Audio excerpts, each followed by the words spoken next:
또 이 시대가 어디로 가고 있는지 하나님의 사람들은 영적으로 깨어서 어떤 분별의 지혜가 필요합니다.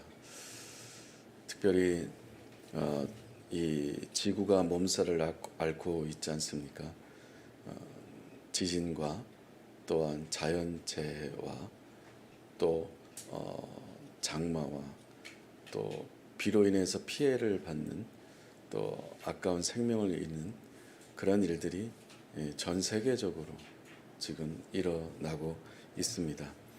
뭐 자연재해는 불가항력적이라고 하더라도 또 인간의 악함을 드러내고 있는 그런 전쟁이라든지 이 전쟁이 점점 더 긴장이 고조되고 있는 그런 시절에 우리가 살고 있습니다.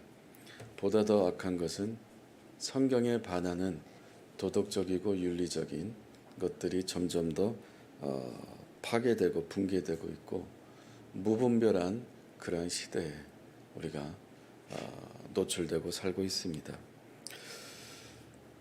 특별히 과학 문명이 발달하면서 AI가 급진적으로 발전하다 보니까 인간의 가장 기본적인 가치와 존엄성이 인간의 어떤 인격이 점점 그렇게 상실되고 있는 그런 시대에 저희들이 살고 있습니다. 여러분은 어떻게 이 시대를 살아가고 느끼며 살아가고 있습니까? 정말 걷잡을 수 없는 일들이 점점 더 치닫고 있고 사람의 어떤 기본적인 인간미라고 해야 될까요? 이런 것들이 점점 잃어가고 있고 각자 하고 있는 일들에 대해서는 다 열심히 하고 있는데 점점 뭐랄까 내면에 좀 바쁘기 때문에 놓치는 것들이 점점 많아지는 시대인 것 같습니다. 그렇다면 예수님이 태어나셨던 2000년 시대는 어땠는가? 마지막 때라고 했었을 텐데 세례 요한이 처음 선포했던 메시지가 뭐였습니까? 회개하라, 천국이 가까이 왔다라는 것입니다. 예수님께서도 마지막 때를 이렇게 마태복음 24장 7절 8절에서 표현을 하셨습니다. 같이 읽어보겠습니다. 시작. 민족이 민족을 나라가 나라를 대적하여 일어나겠고 곳곳에 기근과 지진이 있으리니 이 모든 것은 재난의 시작이라. 이전의 기근과 이전의 사막과 이전의 지진과 이전의 자연재해가 일어났던과 너무너무 비교할 수 없을 정도로 전 세계 지구촌에 정말 걷잡을 수 없는 일들이 좀 벌어지고 있는데 그 2000년 전에 예수님께서 예언하신 그러한 현상들이 사실 마태복음 24장에 쫙 자세하게 나와 있습니다. 오늘 7절 8절만 읽었지만 마태복음 24장에 앞으로 마지막 때 일어날 일들에 대해서 아주 조목조목 하나하나 자세하게 예수님께서 언급을 하셨습니다. 예수님께서 말씀하신 재난의 시작이 지금 혹시 이루어지고 있는 것은 아닌가? 그럼 우리는 크리스찬으로서 어떻게 이것을 준비를 하고 그리스도인으로서 이 세대가 어떻게 흘러가고 있는지 우리가 좀 깨어서 준비를 해야 되지 않겠는가? 이전에 5년 전, 10년 전에, 20년 전의 패턴대로 지금 똑같이 살고 있는 건가? 아니면 정말 마지막 때를 준비하는 그러한 어떤 거룩한 신부가 돼서 준비를 하고 있는가? 그런 이야기를, 그런 말씀을 오늘 나누려고 합니다. 신학적으로 하나님의 나라에 대해서 이렇게 표현을 합니다. 이미와 그러나 아직이란 신학적인 표현을 합니다. 하나님 나라가 언제 왔습니까? 구약 시대의 4000년의 역사, 구약의 이스라엘 백성들한테 하나님 나라가 임할 것이다, 임할 것이다. 계속 하나님이 세대를 거쳐서 예언하셨습니다. 말씀하셨는데 그럼 그 하나님 나라 언제 왔는가? 이미 왔습니다. 2000년 전에 왔습니다. 예수 그리스도께서 태어나시고 십자가에서 죽고 부활하신 그날, 예수님께서 오신 시점이 바로 하나님 나라 이미 왔습니다. 그러나 아직 오지 않았습니다. Already not yet. 이미 왔고 그러나 아직 오지 않았습니다. 2000년 전에 예수님 오실 때는 이미 왔고 앞으로 언제 그 때가 오는 건가? 하나님 나라가 완성되는 때는 예수님께서 다시 오시는 그날, 재림하시는 그 날이 바로 하나님의 나라가 완성되는 것입니다.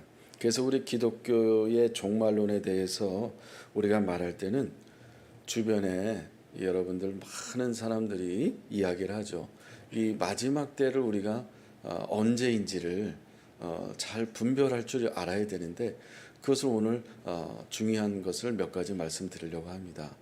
현혹되지 마시고 미혹되지 말라는 차원에서 세대가 점점 어려워지고 있으니까 사람의 양심이나 인성이나 아니면 뭐 윤리나 아니면 자연적인 것이나 과학이나 이런 것들이 비성경적으로 하나님께 반하는 일들이 점점 그냥 막 곳곳에서 일어나고 있을 때 그러면 마지막 때를 언제 시점으로 봐야 될 것인가?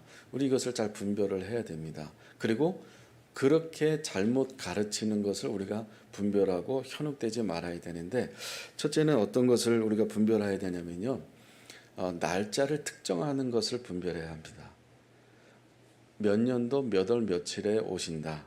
이건 거짓말입니다. 우리가 92년도 10월 28일 날 엄청난 그 세계적으로 시끄럽게 만들었던 거 있지 않습니까? 지금도 이단들의 특징 중에 하나는 지금 세대적으로 뭐 고대, 중세, 근대, 현대, 근대 시대를 흘러가면 흘러갈수록 이단들의 특징은 똑같아요. 그 5가지를 말씀드리는데 하나가 날짜를 특정하는 거예요. 몇 년도 몇 월 며칠 몇 시에 온다. 이건 비성경적인 거예요. 그래서 구분을 하실 수 있어야 됩니다. 그래서 그 근거로 사도행전 1장 7절을 같이 읽어보겠습니다. 시작. 때와 시기는 아버지께서 자기의 권한에 두셨으니 너희가 알 바 아니오. 혹시 주변에서 믿는 사람들이 아니면 아는 지인들이 예수님이 마지막 날 오시는 때가 2027년도 9월 21일에 이건 거짓말입니다. 이렇게 날짜를 말하는 것은 백발백중 비성경적. 예수님 지금 말씀하셨잖아요. 때와 기한은 아버지의 권한이지 너희 알 바가 아니라는 것이에요. 두 번째는 종말론을 강조하는 이단들은 교주들의 이론을 뒷받침하는 특별한 성경 구절만 뽑아서 경전을 만듭니다. 우리가 사용하고 있는 이 성경을 사용하는 게 아니라 오랫동안 전통적으로 사용하는 성경에서 그 교주가 딱딱 뽑아서 만든 그것을 중심으로 해서 책을 만든 것을 가지고 사용하는 거예요. 그것을 경전이라고 믿고 있습니다. 그래서 우리 교회에서는 할 수만 있으면 다시 한번 이 성경 60권을 통전적으로 볼 수 있는 그 스캔할 수 있는 안목이 필요해서 6개월 동안 했나요? 이 66권의 성경을 우리 성도 한 명도 빠짐없이 성경을 66권을 한번 쫙 마스터할 수 있는 그런 훈련이 절대 필요해요. 내용이 어렵긴 합니다만 성경 66권이 어렵긴 합니다만 그래도 어렵고 힘들어도 이 66권을 6개월이 됐든 7개월이 됐든 이 성경을 마스터할 필요가 있어요. 이 성경 그만큼 중요한 거거든요. 그러니까 한 번도 해보지 않으신 분들은 다시 한번 시도해서 가을쯤에 66권을 다시 한번 공부하는 그런 훈련을 하면 좋을 것 같아요. 세 번째는 세대가 흘러가도 이단들의 공통적인 특징은 뭐냐면 가정과 직장과 현실을 부인해요. 지금 살고 있는 소중한 가정을 붕괴시켜버리고 그리고 현실의 어떤 직장의 어떤 그 일하는 것들에 대해서 가볍게 생각하고, 또한 현실에 살아가는 것들을 무용론, 의미가 없다. 그래서 헌금을 강조해서 마지막 때를 위해서 우리가 죽으면 가는 그 나라를 위해서 여러분 그 헌금으로 집을 마련하고 그렇게 준비해야 되고 공동체 생활을 해야 됩니다. 그래서 모든 헌금을 거둬들인 것들은 교주들의 재산 증식을 위해서 사용하고 그 가족들의 재산을 위해서 늘리기 위해서 헌금을 강조하고 있다는 것. 네 번째는 세대마다 이단들의 특징은 아주 똑같은 것이 있어요. 기존 교회를 비판을 하고 그리고 교회의 분열을 조장을 합니다. 그래서 기성이 있는 교회도 만약 주변의 지인 중에서 우리도 그런 말 할 때 있죠. 교회가 어떻고 저떻고 이런 어떤 네거티브한 말들을 하지 않습니까? 그러나 여기에 빠져 있는 사람들은, 이단에 빠져 있는 사람들은 기존 교회에서 신랄하게 아주 굉장히 디테일하게 비판을 하고, 더 나아가서 그 사람들이 교회에 들어가서 교회를 분열을 시켜버리고 파괴시켜버리고, 그래서 자기 것들로 이렇게 삼는 이러한 일들을 자행하고 있습니다. 그래서 주변의 지인 중에서 혹여라도 이 교회를 너무 지나치게 비판하고 있다. 뭐 나도 공감하는 부분이 있지만 이 사람은 너무 좀 지나치다. 그 뒷조사 해보면은 백발백중 이런 사람들은 이단과 관계 있는 사람들이에요. 다섯 번째는 성삼일체 하나님을 이용해서 이렇게 기독교하고 비슷해 보여요. 하나님 이야기, 예수님 이야기, 뭐 성경 가지고 하는 것 같아요. 그런데 자세히 들여다보면은 성삼일체 하나님 이름을 이용해서 교주를 신격화해 버린다는 겁니다. 그 사람들의 얘기를 계속 이렇게 듣다 보면은 하나님이 주인공이 아니고 예수님이 주인공이 아니고 그 교주가 자연스럽게 등장하게 돼요. 그 교단을 만든 교주가 자연스럽게 하나님보다 예수님보다 더 부각이 되고 신격화됩니다. 우리가 마지막 때를 어떻게 준비하는 것이 성경적인지, 그리고 그 오늘 말씀을 그런 차원에서 잘 좀 기억하시고 적용하셨으면 좋겠어요. 첫째는 5가지 말씀드릴 텐데 마지막 때가 어떻게 우리가 지혜롭게 잘 준비해야 될 것인가. 첫째는 오늘 말씀을 입각해서 정신을 차리고 근신하여 기도하라고 합니다. 한번 같이 하겠습니다. 시작. 정신을 차리고 근신하여 기도하라. 한 번 더요. 정신을 차리고 근신하여 기도하라. 요즘 주변에 여러분 가까이 있는 사람들 중에서 이런 말 들어보셨어요? 정신줄을 놓고 산다. 열심히 분주하게 바쁘게 살아가는데 이젠 정신줄 놓은 것 같아. 공공연하게 이런 사람들 많이 보게 돼요.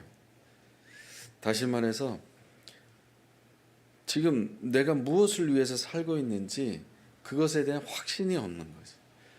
방향이 없는 거고 목표가 없는 것이고, 그러다 보니까 정신줄을 놓고 사는 것입니다. 여기서 말하는 정신이라는 단어는 헬라어로 소프로네오라고 해서, 죄송합니다, 소프로네오, 그 다음에 근신이라고 하는 것은 헬라어로 네포라는 거예요. 소프로네오, 네포 이런 단어를 쓰는데 같은 의미예요. 뭐냐면 올바른 마음, 절제하는 마음, 그리고 이 정신은 냉정히 생각한다라는 뜻입니다. 어떤 것이 올바른지 분별하여 선택할 수 있는 것, 그것이 정신, 근신입니다. 절제하면서 냉정하게 생각하고 판단하고 내가 살아가고 있는가. 그러니까 육신의 눈은 뜨고 살고 있지만 영적인 눈이 닫혀서 살고 있다라는 의미입니다. 정신 차리고 근신하라고 하는 것은 영적인 눈을 뜨고 분별하면서 냉정하게 생각하고 절제하면서 살아라라는 뜻이에요. 무분별하게 살지 말아라. 좀 생각하면서 살아라라는 것입니다. 예수님은 육신의 눈과 영혼의 눈이 닫혀 있는 제자들에게 이렇게 말씀하셨어요. 마태복음 26장 41절 같이 읽겠습니다. 시작. 시험에 들지 않게 깨어 기도하라. 마음에는 원이로되 육신이 약하도다. 그러니까 예수님께서 겟세마네 동산에서 수시로 기도하셨는데 그 12명 중에서 그래도 이렇게 리더급 되는 그 베드로, 야고보, 요한을 데리고 항상 기도하는 모습, 기도하는 소리를 들려줬어요. 하나님 앞에 어떻게 나아가는지 이것을 보여줬어요. 그리고 들려줬어요. 시청각으로 예수님께서 거리를 어느 정도 두셨냐면 베드로와 야고보, 요한과 예수님이 기도하는 거리는 돌 던질 만큼이라고 했어요. 그러니까 우리가 아무리 세게 돌을 던져도 30m 이상 안 나요. 더 나갈 수도 있겠지만 돌 던질 만큼은 세게 던지는 게 아니라 살짝 10m 정도를 말해요. 그 10m 정도 거리에서 예수님이 항상 매일 아니면 낮에 순간순간 계속 기도하는 모습을 이 베드로, 야고보, 요한에 보여줬거든요. 그럼 예수님이 어떻게 하나님과 대화하는지, 어떤 기도 제목을 기도하는지 이 베드로, 야고보, 요한은 배우고 살았어요. 근데 이들이 너무 힘드니까 예수님보다 더 힘들었던 모양이에요. 이게 따라오는 사람이 펠로워들이 더 힘들어요, 사실은. 앞으로 나아가는 예수님보다 더 힘들어요. 그래서 잠을 자고 있었죠. 예수님 기도하고 끝나고 와보니까 잠을 자고 있었던 겁니다. 그래서 하신 말씀이 시험에 들지 않게 깨어 기도하라. 마음에는 원이로되 육신이 약하도다 그랬습니다. 근데 놀랍게도 이들이 예수님이 살아 계셔서 같이 이렇게 따라다니고 예수님이 살아 계실 동안은 늘 피곤해서 잠을 잤습니다. 근데 예수님이 부활하신 이후에는 이들이 성령 세례 받고 성령 충만해서 베드로, 야고보, 요한은 놀라운 사도가 되고 성령의 사람이 되고 순교적인 삶을 삽니다. 그러니까 예수님께서 기도하셨던 것들을 계속 보고 들어왔는데 그냥 따라다니다 보니까 지쳤던 거예요. 근데 예수님이 죽고 없으니까 이제 하늘로 승천하셨으니까 이들이 맨 땅에 헤이딩해야 되는 상황이 되어버린 거죠. 그래서 이들이 성령을 받았어요. 성령 체험을 했어요. 그러니까 기도하는 사람이 됐어요. 복음을 전한 사람이 됐어요. 우리가 그리스도인들이 우리가 성령 체험을 하지 않으면 계속 피곤하고 졸리고 따라다니다가 지쳐버리고 잠잔다는 겁니다. 그래서 예수님이 시험에 들지 않게 깨어서 기도하라는 것입니다. 육신의 눈은 버젓이 뜨여 있지만 영적인 눈이 항상 눈꺼풀이 영적으로 깨 있지 않으면 맨날 졸릴 수밖에 없는 거예요. 여름에는 수련의 시즌이잖아요. 그렇죠?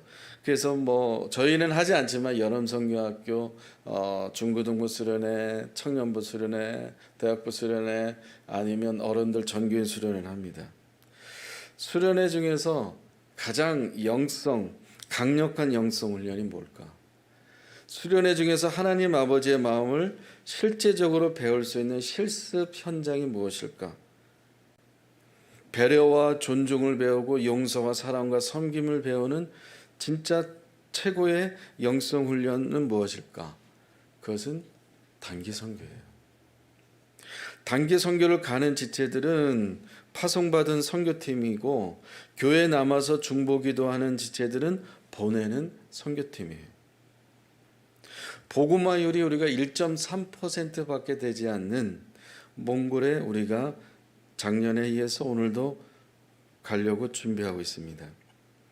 미존도 종족이라고 할 수 있어요. 미존도 종족이라는 것은 아직 복음화율이 안 돼 있는 나라를 말하는 종족을 말해요. 이 몽골을 하나님께서 함께 가는 게요. 우리들에게 맡겨주셔서 우리가 가는 겁니다. 놀러 가는 거 아니거든요. 단기 선교를 가는 지체들은 파송받은 선교사잖아요. 복음화율이 이렇게 1.3%밖에 안 되는 미존도 종족에 우리가 지금 가고 이거 준비합니다. 그 어떤 수련회보다 몽골 단기 선교를 위해서 우리는 원팀이 되어야 하거든요. 몽골 단기 선교는 하나님이 춤추시는 사역이지만 누가 또 배가 아프냐면 사탄이, 마귀가 배가 아파요. 그래서 사탄, 마귀가 가만히 안 둬요. 마귀가 가만히 있을 리가 없죠. 마지막 때에 우리 교회에 맡겨주신 이 사역에 대해, 선교에 대해서 이주민 사역이든 외국인 유학생 사역이든 다문화 사역이든 고려인 사역이든 이런 모든 것들, 단기 선교 사역이든 이 사명을 감당하기 위해서 우리가 어떻게 해야 돼요?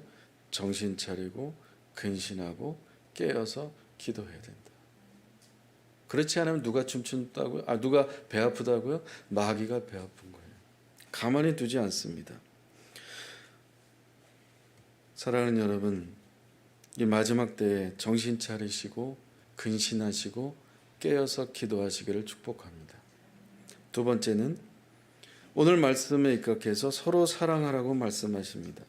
사랑은 허다한 죄를 덮는다고 합니다. 우리 잠언 17장 9절을 같이 읽겠습니다. 시작. 허물을 덮어주는 자는 사랑을 구하는 자요, 그것을 거듭 말하는 자는 친한 것을 이간하는 자라. 네. 허물을 계속해서 들춰내면 다른 사람의 단점, 가족들의 단점, 그리고 뭐 어떤 누구의 단점, 잘못하는 거, 네거티브한 거, 뭐 어떤 이런 것들을 자꾸 안 좋은 얘기를 계속 그 허물을 들춰내면 그것은 성경적이지 않은 거예요. 그것을 계속해서 말하면 이 관계가 좋은 친한 벗들을 어떻게 한다고? 이간시켜 버린다. 이 말하는 사람이 있어요. 그걸 듣는 사람이 있어요. 그리고 이 말하는 사람이 이 A라는 사람에 대해서 계속 허물을 이야기해줘요. 그러면 이 말을, 허물을 듣는 사람은 이 A라는 사람하고 이간시켜 버리는 거예요. 그렇게 하지 말라는 겁니다. 허물을 덮어주는 사람은 사랑을 구해주는 사람이지만, 사랑을 전하는 사람이지만 허물을 계속해서 그냥 습관적으로 들춰내면 듣는 사람과 이 A라는 사람을 자꾸 그 색안경 끼고 보게 만들어 버리는 거죠. 관계를 이간시켜 버리는 거예요. 주의해야 된다는 겁니다. 요즘 언론은 어떻습니까? 언론이나 유튜브 보면 어떻습니까? 잘못한 것은 명명백백하게 규명해서 잘못한 것은 거기에 심판을 받아야 되죠. 그런데 잘못한 진의 여부와 관계없이 그 무조건 들춰내가지고 결과가 어떻게 되는 경우가 있습니까? 그 사람 극단적인 선택하게 만들어버린다는 겁니다. 막 댓글로 달아서 그 댓글로 인해서 결국 그 댓글을 받은 당사자는 감당이 안 돼서 우울증에 걸리거나 극단적인 선택하는 경우가 얼마나 많은지 모릅니다. 그런 영상이나 그런 어떤 매스미디어에서만 그렇습니까? 우리 일상생활 속에서도 습관적으로 나도 모르게 그렇게 허물이 계속해서 나오는 경우가 있습니다. 여러분, 사랑은 허다한 죄를 덮는다고 했습니다. 마음속에 붓고만 있고 그것을 하나님 앞에 올려드려야 되지, 그것을 입으로 말하지 마십시오. 허물을 다른 사람한테 쏟아내지 마십시오. 사랑을 구하는, 허물을 덮어주는 하나님의 사람들 되기를 축복합니다. 세 번째는 오늘 말씀처럼 서로 대접하라는 것입니다. 마지막이 가까울수록 사람은 자기 중심적으로 됩니다. 요즘 뭐 MZ 세대라고 하는데, 우리 부모님 세대들은, 어른 세대들은 우리를 어렸을 때, 우리를 볼 때 뭐 MZ 세대라고 했을까요? X 세대라고 했을까요? 우리 어른들이 우리 젊었을 때, 우리 성장했을 때 뭐 아주 시간 지나면 날 커면 알겠지, 어른들이 그러지 않았을까 싶어요. 비슷하지 않았을까. 그래서 꼰대짓은 하지 말아야 되는데, 어쨌든 점점 더 혼밥이든지 뭐 이런 혼자만의 즐길 수 있는 그런 문화가 팽배한 시대는 맞는 것 같습니다. 직장에서도 보면 MZ 세대를 보면은 그런 경향이 적지 않게 나타나는 거 봅니다. 아무리 좋은 직장이어도 듣기 싫은 말이나 아니면 자기한테 조금 불리하거나 손해라고 생각한다면 뭔가 자기 입장에서 그렇게 행동하고 말하는 부분들이 점점 많아지는 건 사실인 것 같습니다. 건들기도 어려운 그런 시대가 된 것 같습니다. 사도행전 20장 35절 같이 읽겠습니다. 시작. 범사에 여러분에게 모범을 보여준 바와 같이 수고하여 약한 사람들을 돕고 또 주 예수께서 친히 말씀하신 바 주는 것이 받는 것보다 복이 있다 하심을 기억하여야 할지니라. 네, 여기에 중요한 주님의 말씀이 있어요. 황금률이라고 해요. 황금률이라고 하는 것은 주는 자가 받는 자보다 더 복이 있도다. 함께 가는 교회 지체들은 우리들은 나누는 삶이 되기를 축복합니다. 자기 자신을 위해서 살지 않고 하나님 나라를 위해서 하나님을 위해서 주는 자가 되길 바랍니다. 무엇보다 하나님께 받기만 하고 달라고만 하는 것이 아니라 하나님께 드리는 믿음이 성장하기를 축복합니다. 자녀들도 너만 챙겨라고 말하는 것보다 다른 친구에게 나눠주는 삶을 살아야 돼라고 말하는 부모가 되어야 합니다. 자녀들에게 점점 나눠주는 훈련을 해야 합니다.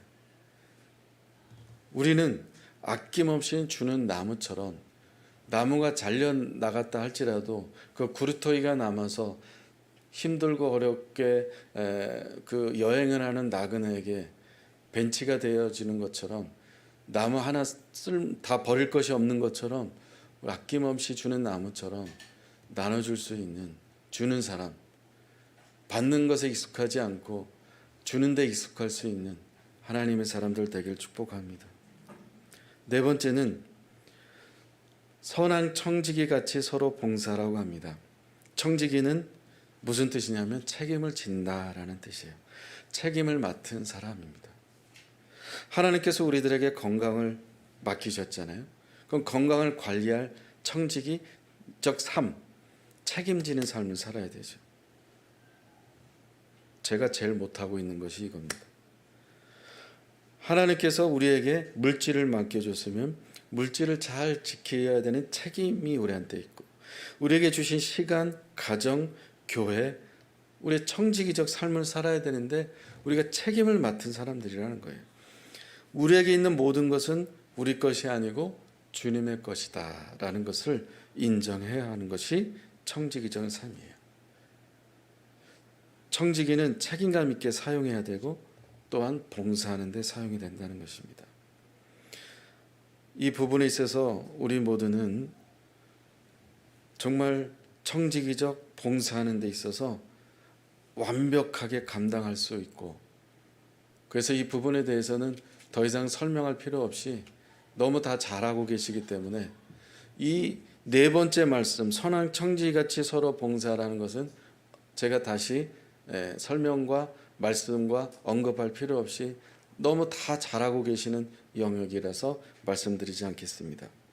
마지막으로 예수 그리스도를 위하여 고난받는 것을 즐겨라. 마지막 제일 중요한 것은 마지막에 나오잖아요. 예수 그리스도를 위해서 고난받는 것을 즐겨라. 하나님 나라를 위해서 교회를 위하여 살아가는 것은 복음을 전하는 것은 예수 그리스도를 위해서 고난받는 것이에요.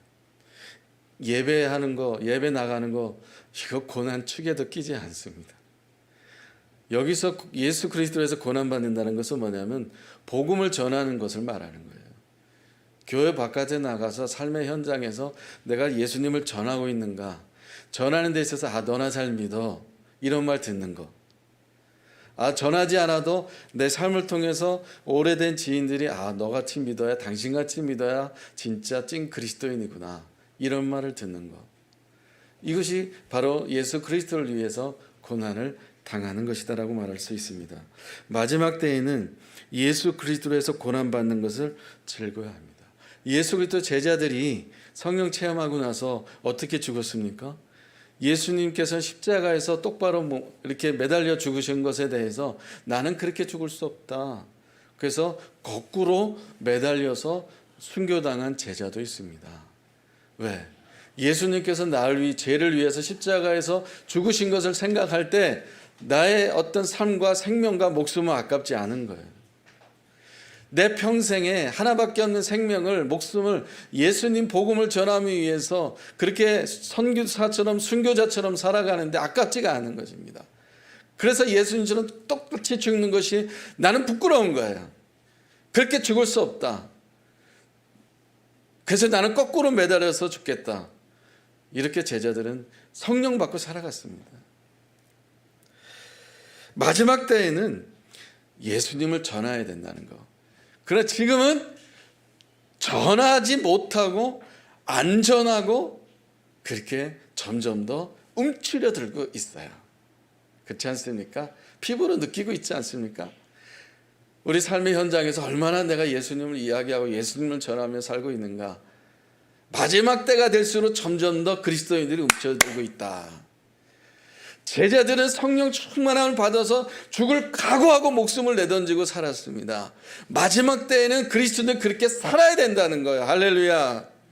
움츠려들지 말라는 겁니다. 예수님을 전해야 된다는 거예요. 예수 그리스도를 위해서 한국에서든지 열방을 나가든지 어디에든지 간에 이것을 우리가 몽골에 가는 이유는 예수님 이야기하러 전하러 가는 거예요. 아멘.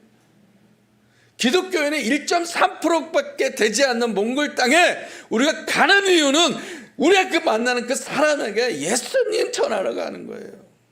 할렐루야. 그렇게 외국에 가서 복음 전할 때 왜 말을 잘해요, 여러분? 그 나라 언어도 잘 안 되는데 통역하는 사람이 있어요. 왜 그 사람 앞에서 예수님 이야기, 복음 얘기하는데, 성경 이야기하는데, 신앙 얘기하는데 왜 줄줄줄 자신 있게 나와요? 말이 통하지 않으니까. 아니, 더 나아가서 그 사람이 나를 잘 모르니까. 그러니까 과감하게 얘기할 수 있는 거예요. 반대로 여러분 가까이 있는 사람들에게, 가까이 있는 가족들에게 내가 만난 예수님 하나님에 대해서 자신 있게 얘기할 수 있습니까? 못하잖아요. 왜? 그 상대방 가족이 나를 일거수일투족을 삶의 스타일을 모든 걸 다 알고 있으니까 얘기를 못 꺼내는 거예요. 자신이 없어요. 용기가 없어요. 마지막 때가 돼갈수록 이런 일이 점점 더 심해진다는 겁니다. 그렇기 때문에 여러분 오늘 5가지 마지막 때에 어떻게 해야 될 것인지를 잘 기억하시고 마지막 때에 우리가 예수 그리스도의 고난에 동참하고 그 동참하는 것을 즐거워할 수 있는 하나님의 사람들 함께 가는 게 지체들이 되기를 축복합니다. 할렐루야. 기도하겠습니다.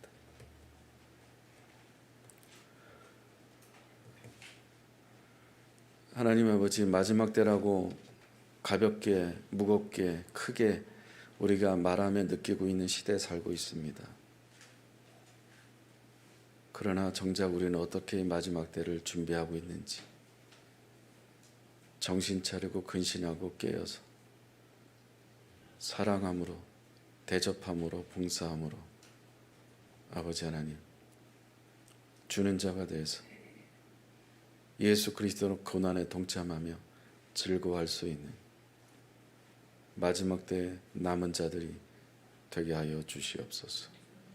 예수님의 이름으로 기도합니다.